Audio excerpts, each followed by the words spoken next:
Last week, a crude explosive detonated outside the U.S. Embassy in La Paz, Bolivia. 2 Marine Embassy guards were injured in the blast. 2 days later, a CIA asset in central Bolivia provided us with these images.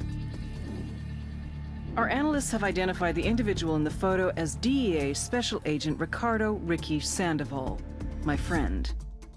Sandoval had spent the last 6 years investigating the local cocaine industry. Our understanding is that Sandoval was the intended target of the bombing. What the embassy bomb did not accomplish was completed up close and personal. Sandoval was captured, tortured, and killed. Then his body was dumped. We have yet to recover it. Our target, the group responsible for the embassy bombing and the death of Special Agent Sandoval, is the drug trafficking organization commonly known as the Santa Blanca Cartel. Yesterday, they were just narcos. Today, they're narco-terrorists. Initially, the Bolivian government resisted the Mexican cartel. They formed UNIDAD, a Bolivian special forces unit. It didn't go as planned. Thousands of bodies later, politicians, police officers, and journalists have become an endangered species. The Bolivian government has imploded on itself. With no other options, the new president made a deal with Santa Blanca. You stop killing our people, we'll look the other way. Since then, Santa Blanca has turned Bolivia into the nexus of the South American drug trade. With their friends in Mexico, they also have a clear pipeline to the US and Canada. The only way to stop Santa Blanca for good is to completely dismantle them, piece by piece. The cartel is organized into 4 operations: production, smuggling, security, and influence. At the top of it all is El Jefe de los Jefes, boss of bosses, El Sueño.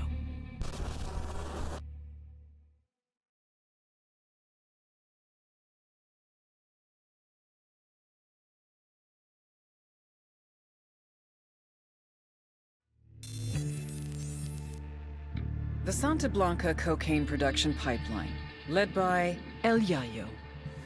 It all starts in the fields with the harvesting of the Erythroxylum novogranitens, aka the coca plant. Of the 200 known species of Erythroxylum, only 2 contain usable levels of cocaine, so you have to know what you're planting. El Yayo knows what he's planting. First, his people strip the leaves off the plant. Then the leaves are dried, finely chopped, and sent to the lab. That's where this chick comes in. La Gringa here is an American chemist with Mensa-level IQ and sub-zero morality numbers. They take the chopped leaves, dust them with lime. That's right, lime. Then pour diesel fuel all over them. Stir for 3 days. You can use a washing machine or a cement mixer, but Santa Blanca does it by hand. Then, they mix all this shit with sulfuric acid, a dash of caustic soda, and bam, cocaine paste. You dry it, chuck in more acid, and pretty soon, you got powder. But now you have to purify it because no one wants to snort yellow powder. It's gross. So, a little more acid, some potassium permanganate, pyrolusite. Hungry yet? Filter it with ammonia, and beautiful, pure white cocaine. But everyone knows how to do this, right? What makes Santa Blanca so special? What makes SB a brand? Because they figured it out. How to mass produce a custom product. Plant genetics, logistics, mechanization, state-of-the-art labs, reduction of redundancies, quality control, purity of chemicals, and, of course, the secret sauce. They're geniuses. They've taken coke production into the 22nd century. What Henry Ford did for the factory, they've done for the lab. They're innovators, they're pioneers, they're SB.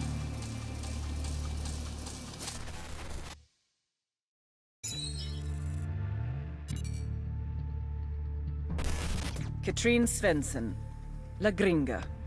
How does a PhD from MIT end up as the chief chemist of the Santa Blanca cartel? Like all cynics, she started out as an idealist. La Gringa came to Bolivia to help the people. The poor, the downtrodden, the sick. She loved them, and they loved her. Working for an NGO called Hands Over Bolivia, she did research to develop a new vaccine for yellow fever. It was meant to be produced easier and cheaper, making it more readily available to more people in a shorter time.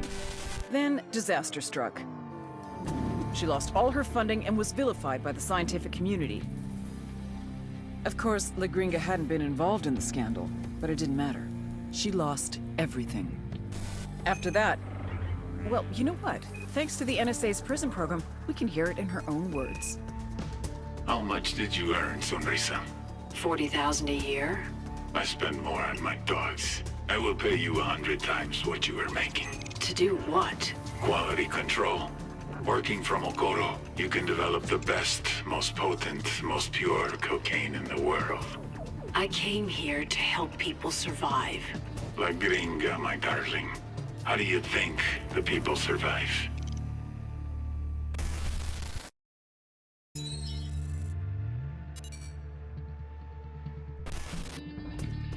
You all know El Yayo, highest-ranking Bolivian in the Santa Blanca cartel, and their head of cocaine production.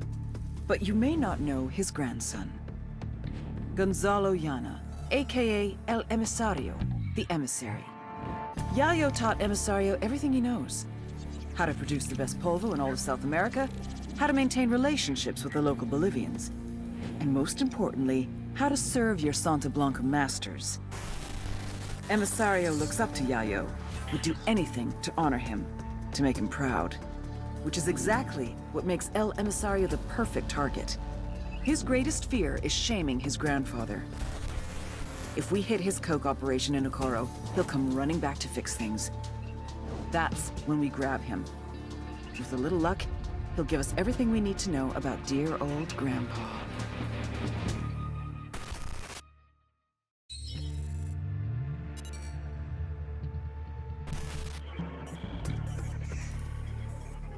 Ruperta Faro, Madre Coca. They used to grow coffee here in Tabacal, but the cartels made them switch to coca. A lot more profitable. If you ever tried to snort Italian roast, you'll know why. Spoiler alert, this is frowned upon at coffee shops. Don't ask. Madre Coca grew up as a raspacina, a coca picker.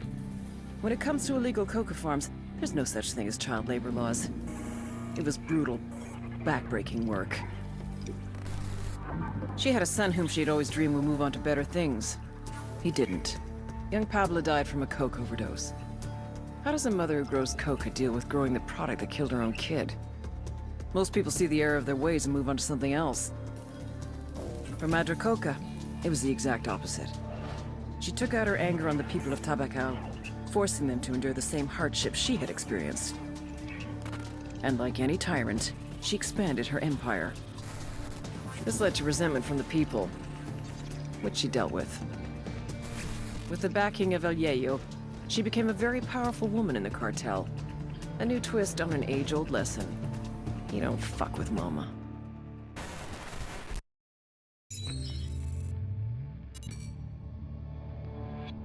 This is El Way. Real name, Pedro Gil. And I know the first question you're asking. What the fuck happened to him? You know what pyrolusite is, right? Yeah, neither did I. Pyrolusite, key syllable pyro, by the way, is the shit they mine in Villa Verde province to turn coca leaves into high-quality cocaine. So what, you ask? Elway's father was a miner. His grandfather was a miner. His grandfather's father was a miner. Basically, Elway didn't have many options until El Boquita came along. You want to make some real money? Turns out he wanted to make some real money. Turns out, in fact, he was ambitious. Elway wanted to improve pyrolusite to produce the best cocaine the world has ever seen. Ever hear the expression, it blew up in his face? According to our sources, Elway is a generally affable guy. Good to his workers, cool with Unidad. Just don't ever, ever make a joke about his face.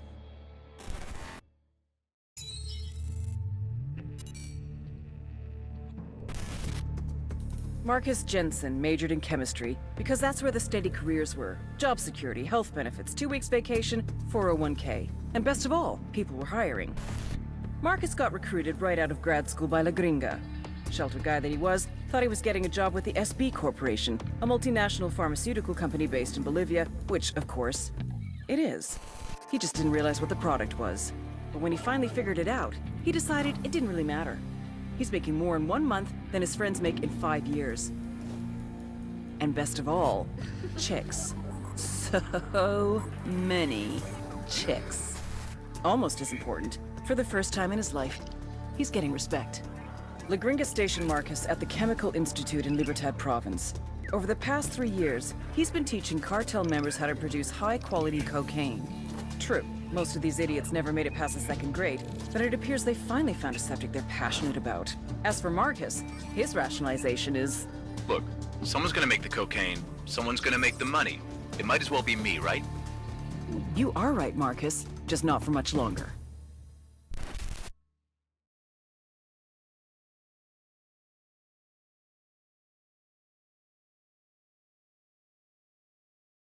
All right, let's do this. The Santa Blanca Cocaine Superhighway. Every year, more than 350 tons of coke leaves Bolivia, reaching about 20 million users worldwide. That means they're pulling in an average of $2 billion a week. How do they do it? 3 little words. Air, land, sea.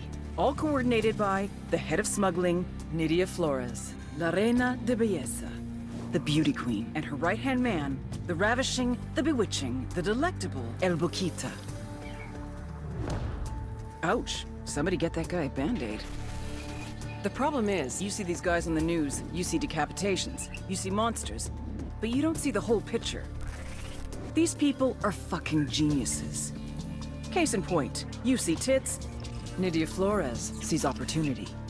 You see scrap metal, Nydia Flores sees submarines. You see holy water, Nydia Flores sees liquid cocaine. Because Nydia Flores is a fucking genius. You really want to shut down the cocaine superhighway? Hit the drugs, hit the money, then hit the beauty queen.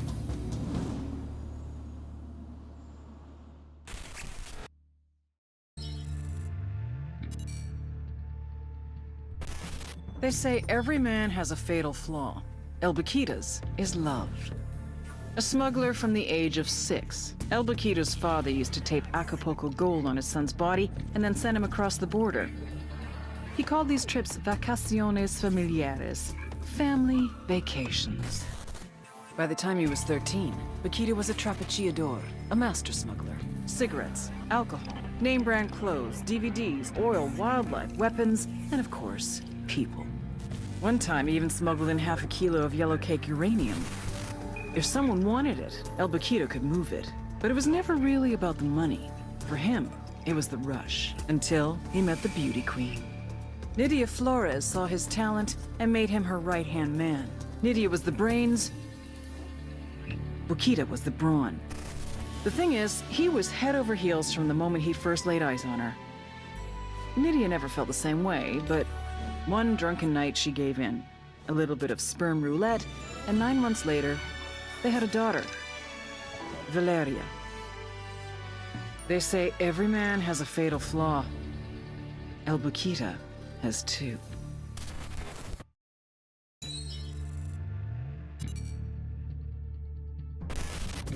Most cartel members are violent idiots who are too high to care, but Patricio Mendez Valle, aka El Cerebro, is an oddball genius who's too fucking smart to bother. Nydia Flores spotted his intellect when he was just a kid. She sent him to college in Mexico and later grad school in California. Word is he was too strange and misanthropic for even that crowd, but he popped up on our radar. El Cerebro heads up the Cartel's Submersible program out of Jimenez. From Jimenez, his semi-submersibles, sometimes carrying as much as 10 tons of cocaine, head downriver to Brazil, then to the Atlantic. From there, floating just a few feet below the surface, they can go all the way to Mexico, even as far as Florida. But smuggling with these semi-submersibles will soon be a thing of the past. He and Nydia have ambitions to make reusable, fully submersible craft. Think what a multi-billion-dollar criminal enterprise could do with a fleet of submarines. Smuggling would be just the start. If we're gonna take down these subs, we need El Cerebro and his jagged-ass brain intact and cooperative. Just remember, he's Nydia's pet project. She won't give him up easy.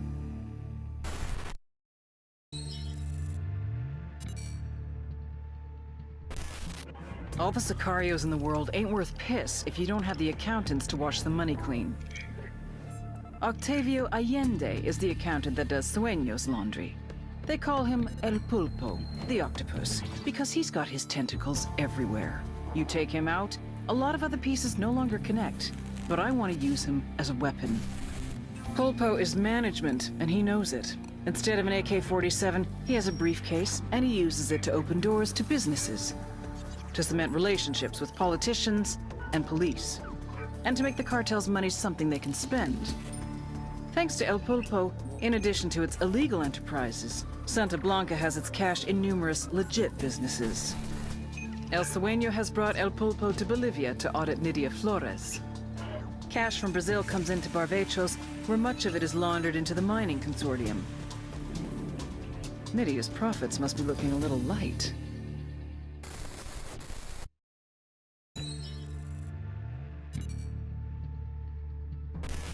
Dolores Serrano de Perez, La Cabra. She and Nydia Flores have been BFFs since, like, high school.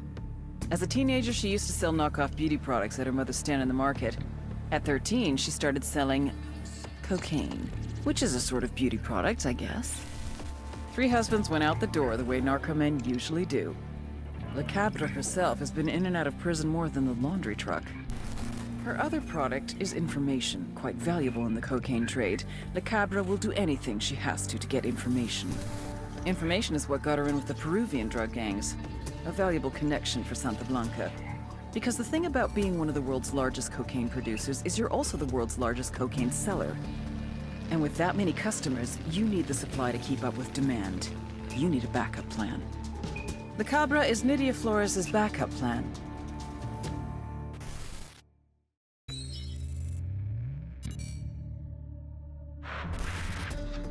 Every week, more than 6 tons of white powder moves through Mojocoyo. It's a transit point, where shipments are kept secure, awaiting export to Brazil, the US, and Europe. Antonio is the Buchon out here, the boss. His job is to keep all that coke safe. Thing is, being surrounded by cocaine all day is a really stressful job, like being the fat kid in charge of the sugar factory. And we all know what happens when you eat too much sugar. Your brain rots. You stop talking on phones. You stop trusting your own people. You stop going home to your wife. You even stop telling anyone when the shipments are coming in, until the moment they arrive. When it comes to coke transports, Antonio is a vault. And I want to crack that motherfucker open.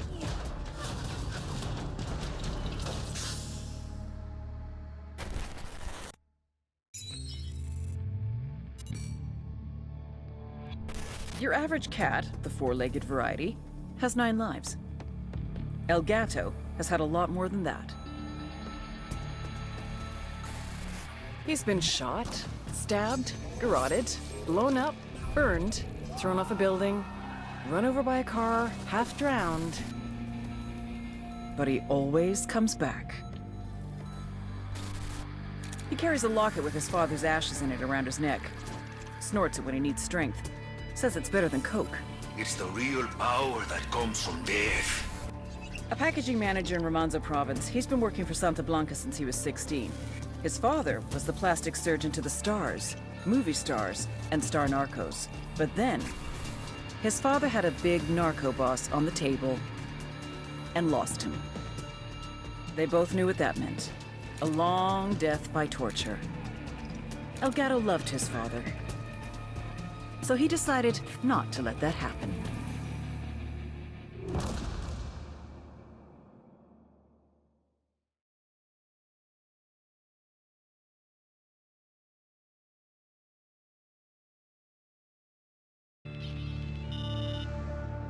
The Santa Blanca Security Forces. Run by El Muro, childhood friend and personal bodyguard to El Sueño. El Muro means the wall, as in no one gets over it, no one gets under it, no one gets around it. SBC security forces recruit hard and train harder. Instructors from Israel, South Africa, Russia, and unfortunately, even the good old US of A. Polygraphs, first of every month. Pass, you pick up your paycheck. Fail? Yeah, don't fail. Even so, El Muro has a polygraph system of his own.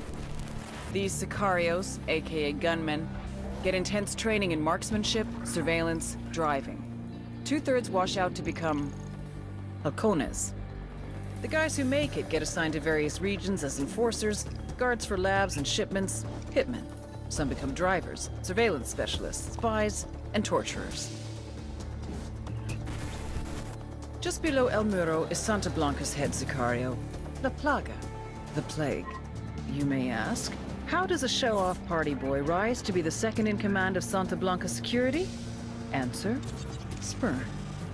La Plaga is El Muro's little brother, but don't kid yourselves. He's the nastiest motherfucker on the internet, and yes, I have been on 4chan. Don't worry, you'll see what I'm talking about.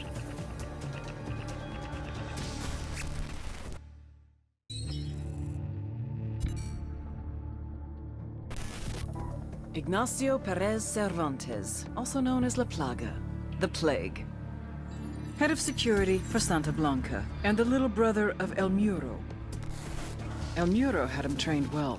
Paid off guys in Russia's Bodark Special Forces group to teach him combat tactics. Sent him to learn killing techniques from death squads in El Salvador and Honduras. Apparently, he was a good student.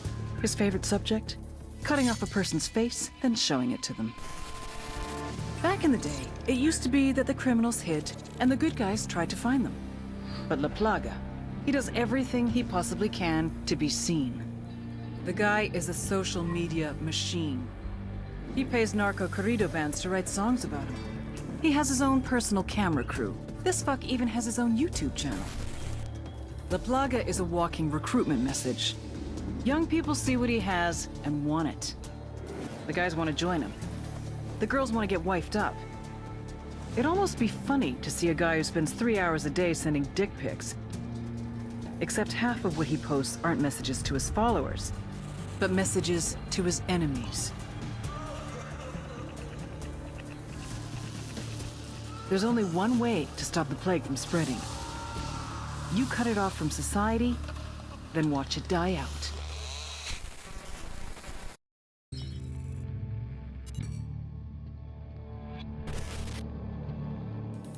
There were 4 people in the room the night DEA agent Ricky Sandoval was murdered. El Sueño, the head of the Santa Blanca cartel, Ricky, and the last 2 were La Yuri and El Polito. Yuri and Polito met at a poor state-run hospital in Chiapas, where El Polito was doing his residency, and La Yuri worked as a nurse. It was love at first sight. From the first moment their eyes met, they were inseparable. A love like no other.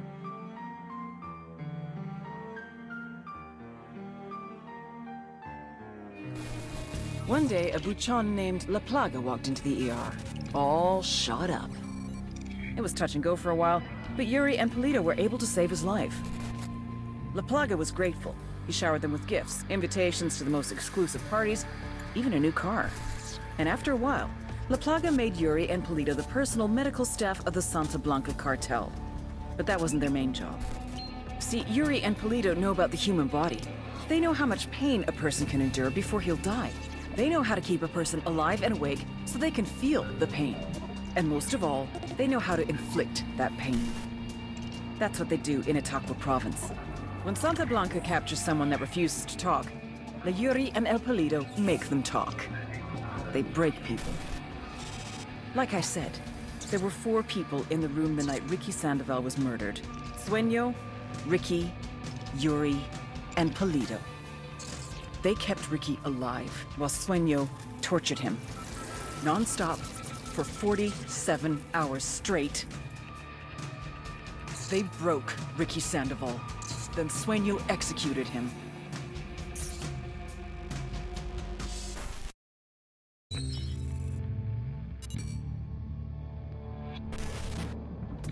When I was a kid, we used to live over the train tracks. Every time a train went past, I would run into my mother's bed, and she'd assure me there was no such thing as monsters. She was such a liar. El Pozolero, also known as the Stew Maker. Sometimes the cartel needs a dead body to completely disappear without a trace. In such cases, they ship the cadavers off to San Mateo. The first thing El Pozolero does is place the bodies inside a barrel, which he fills with caustic soda, sodium hydroxide, then covers the drums, stirring occasionally.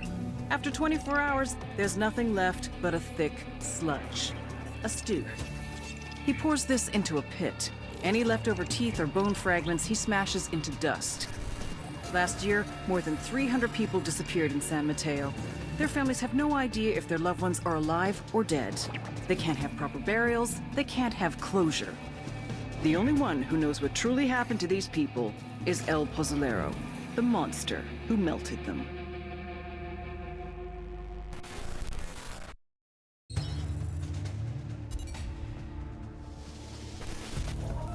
Get ready.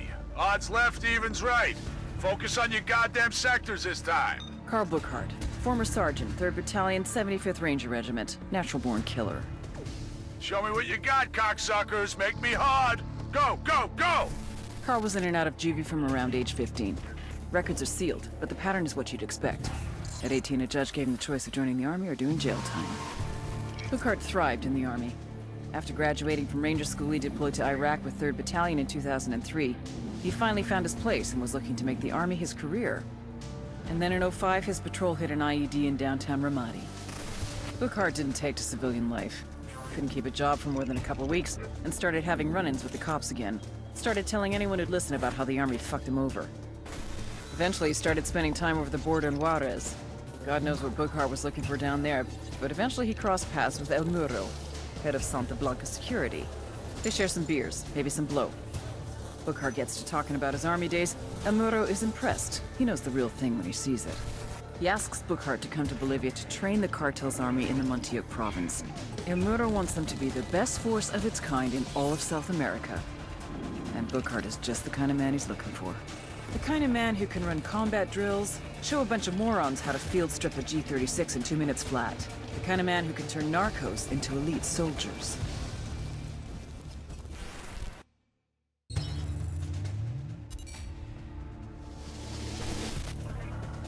Major General Barro is a patriot.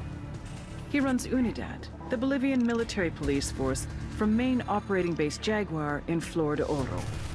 When Santa Blanca first arrived in Bolivia, they went to war with UNIDAD. Innocent civilians got caught in the crossfire.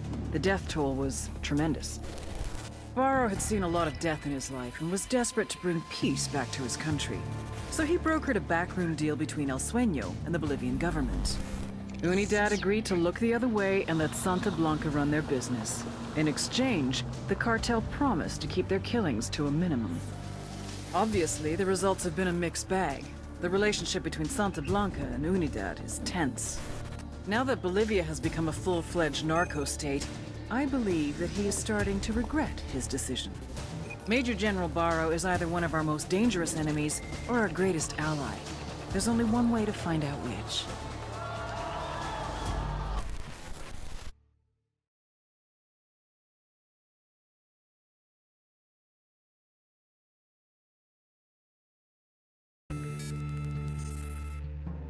Influence. The fine art of persuasion.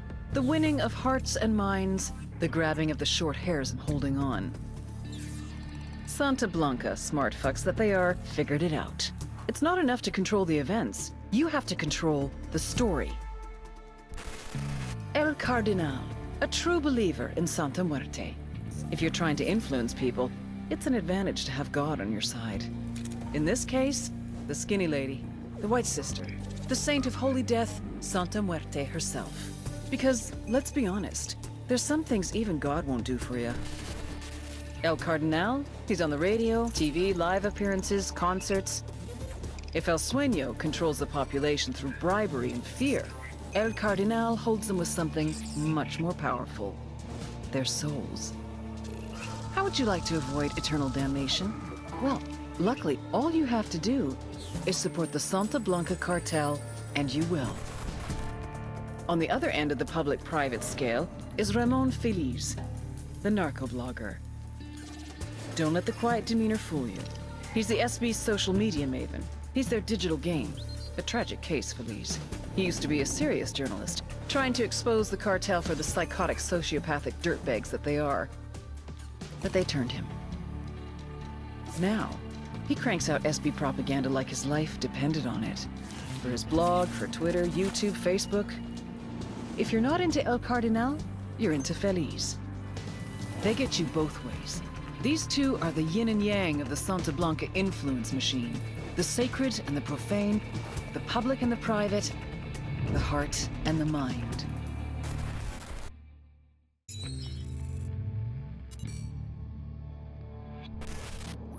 Since his rise to power, El Sueño has been responsible for more than 7,000 murders, 12,000 kidnappings, and 17,000 disappearances.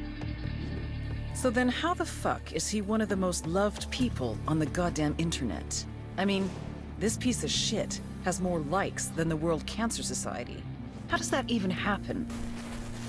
Well, one reason would be Ramon Feliz, Santa Blanca narco blogger. Feliz wasn't always like this. He used to be a real journalist. Working the crime beat for a Mexican newspaper, he wrote about the cartels. Until the cartels started targeting journalists. Forced to choose between reporting the news and their employees, the newspapers made a hard decision. They stopped reporting on the cartels. So Ramon Feliz went underground. With anonymity on his side, he started a blog, and he went after Santa Blanca. Hard. Maybe too hard. Sueño hired hackers from a number of top universities and had them track down Feliz. Things only went downhill from there. Nowadays, Ramon Feliz no longer writes about Santa Blanca. Ramon Feliz writes for Santa Blanca.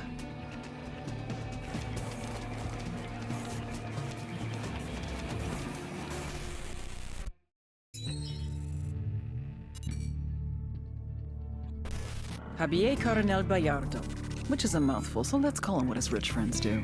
Carcita. He's a meppy, a Mexican preppy, or a prepsican if you prefer.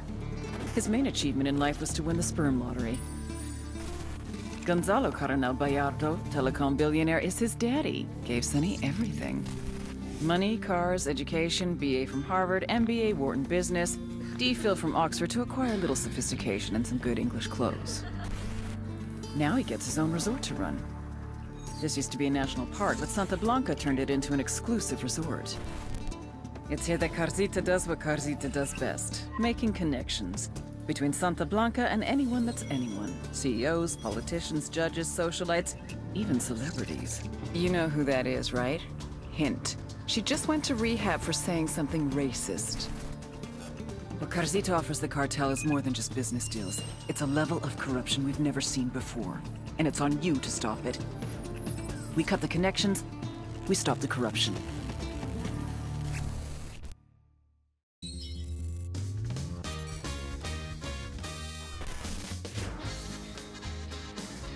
If you don't listen to Narco Corridos, you're a pussy and you're off my Christmas list. Narco Corrido is like gangster rap for the 21st century. The talk is tough, the music is banned, and the swagger is the show. This sexy motherfucker is El Cheeto, by far the #1 corrido performer in the world. His record sales rake in millions of dollars every year. Were he not so close to Santa Blanca, I'd be having his babies. As it stands, this suave slab of macho writes and sings the corridos that tell the tales of Santa Blanca's Buchones from Bolivia to Culiacan. El Cheeto, real name Marcelo Rios, is not a bad guy. He just sings like one. He's also in tight with all the villains in Santa Blanca. The cartel's Church of Santa Muerte is sponsoring a kind of publicity tour and a concert in Malta. El Cheeto's supposed to boost morale and spread Santa Blanca's good word. This is an opportunity to nab an outsider with an inside track who's got everything to lose. We get El Cheeto to roll on his buddies. Prosecutors in nearly every country of the Western Hemisphere will sing our praises. Snatch and grab, but be gentle. And please, don't touch that handsome face.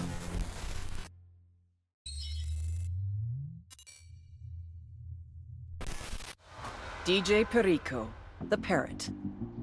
His dream in life was to be a mixtape DJ, which essentially means yelling over someone else's song and then charging people for it. DJ Perico! Fortunately for the music industry, life got in the way. Corner boy at age 13, crack charge at 14, attempted murder at 15. Rather than do a bid in a gladiator academy, he fled to Mexico. He had a cousin in Santa Blanca, got a job as a sicario, a hitman.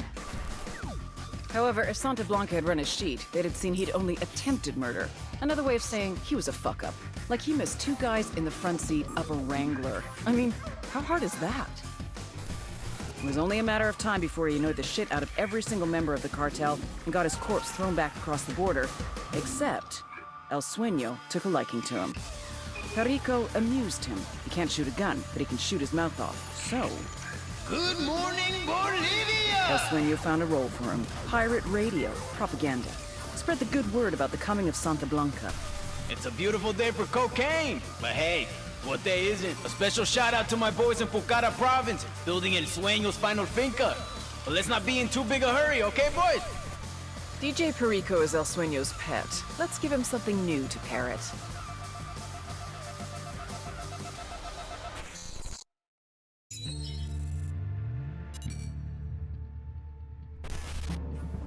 La Santera, the Saint Maker, es una chica loca. This chick is batshit crazy. She used to be a good girl, devout Catholic, until she found Santa Muerte, the skinny lady, and went all in. If El Cardenal is the light, charitable side of Santa Muerte, La Santera is the dark hedonism. The cartel's twisted, fucked up version of the saint. El Sueño knows a chart topper when he sees one, so he put her on his label. Preach, mommy. What's good for Santa Muerte is good for Santa Blanca. He even built her a sanctuary deep in the heart of Espiritu Santo. La Santera's role in the cartel? Ensure loyalty. The more cartel members prove themselves, the more access they get to Santa Muerte. You want Santa Muerte to protect you from bullets? Smuggle 200 kilos. You want to be blessed with eternal wealth? Recruit 5 of your cousins to Santa Blanca. You want to go to heaven? Kill 10 of her enemies. It's like a ranking system for scumbags. The more you do for your cartel, the more the Saint of Holy Death will do for you. A true reward for true believers. And trust me on this, La Santera is a true believer.